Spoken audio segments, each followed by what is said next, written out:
स्वजनत्राणतत्परं धर्मतत्परम् गतगर्वप्रियं शूरं जमदग्निसुतं मतम् वशीकृतमहादेवं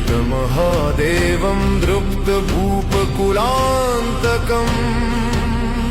तेजस्विनं कार्तवीर्यनाशनं भवनाशनम्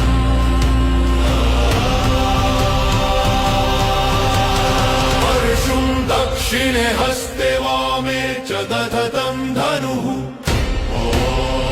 रम्यं भृगुकुलोत्तं सङ्घनश्यामं मनोहरम् शुद्धं बुद्धं महाप्रज्ञापण्डितं रणपण्डितं